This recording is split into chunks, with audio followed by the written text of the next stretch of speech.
దేవునికి మహిమ కలుగును గాక. ప్రభునందు ప్రియమైన దేవుని పిల్లలు బాగున్నారా? దేవుని మహాదయని బట్టి దేవాది దేవుడు రాత్రికాల సమంతా ఆయన రెక్కల చాటును భద్రపరిచి ఈ ఉదయకాల సమయంలో చక్కటి సమయాన్ని ప్రభు మనందరికీ అనుగ్రహించారు. రండి పరిశుద్ధ గ్రంథంలోంచి ఒక చిన్న మాట మనం జ్ఞాపకం చేసుకుందాం.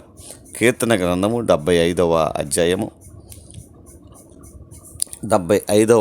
9వ వచనం చూసినట్లయితే, నేనైతే నిత్యము ఆయన స్తుతిని ప్రచురము చేయుదును, యాకోబు దేవుని నేను నిత్యము కీర్తించెదను. దేవునికి మహిమ కలుగును గాక. నేనైతే నిత్యము ఆయన స్తుతిని ప్రచురం చేస్తాను అని కీర్తనకారుడు ప్రభుని స్తుతిస్తున్నాడు. నేను నిత్యము ఆయనను కీర్తిస్తాను. నిజమే ప్రియమైన దేవుని పిల్లరా, లోకంలో పరిస్థితులు ఎట్లా ఉన్నా, మన జీవితాల్లో పరిస్థితులు ఎట్లా ఉన్నా, మనం ఎల్లప్పుడూ కూడా దేవుణ్ణి స్తుతించినట్లయితే, నిత్యము ఆయనను కీర్తించినట్లయితే ఖచ్చితంగా దావీదు దేవుణ్ణి కీర్తించాడు, దేవుడిని స్తుతించాడు. స్తుతించినటువంటి దావీదు యొక్క జీవితంలో దేవుడు అద్భుతాలు చేశాడు, ఆశ్చర్యమైనటువంటి కార్యాలు చేశాడు.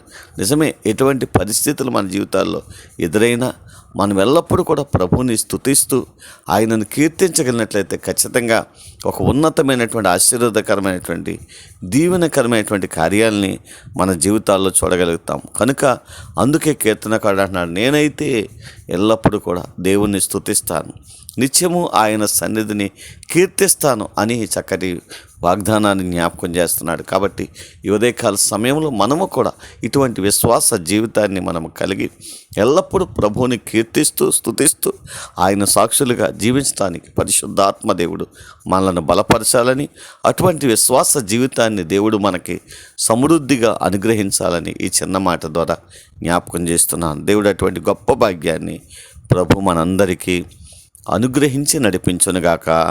ఆమెన్. కృపా సత్య సంపూర్ణమైన మా తండ్రి, కృపామయుడమైన మా దేవా, నీకు వందనాలు స్తోత్రాలు తండ్రి. ఈ ఉదయకాల సమయంలో మీరు ఇచ్చిన శ్రేష్టమైన వాక్కును బట్టి నీకు వందనాలు స్తోత్రాలు తండ్రి.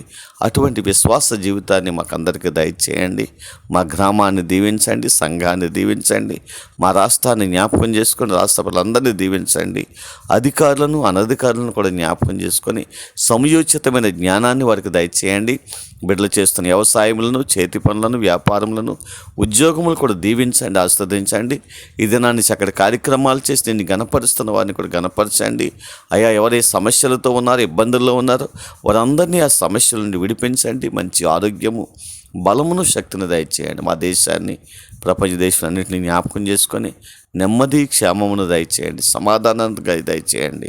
ఆయా దేశాల్లో, రాష్ట్రాల్లో ఉన్న మా ప్రియ బిడ్డలందరినీ జ్ఞాపకం చేసుకొని వారి కుటుంబాలను దీవించండి. వారి విడిచి వెళ్ళిన వారికి నీ కాపుదల, మీ భద్రత దయచేయండి. నెమ్మది, సమాధానమును వారికి తోడుగా ఇచ్చి వారి జీవితాల్లో మంచి ఆశీర్వాదాలు దయచేసి మీరే కృప ద్వారా గొప్ప కార్యాలు జరిగించి మీరు మహిమ పొందమని దేవ ఉదయకాల సమయాన్ని మరొక్కసారి మీ పాదాలకు అప్పగించుకుంటూ ఈ దినాన్ని ప్రారంభిస్తూ ఉండగా ఆశీర్వదించి ఆరోగ్యం ఇచ్చి నడిపించి మహిమా ఘనత ప్రభావాలు పొందుదరని మా ప్రభువును మా రక్షకుడైన యేసుక్రీస్తు నామములో ప్రార్థించి స్తుతించి మీకు సమర్పణ చేస్తూ ఈ దినాన్ని ప్రారంభిస్తున్నాము తండ్రి.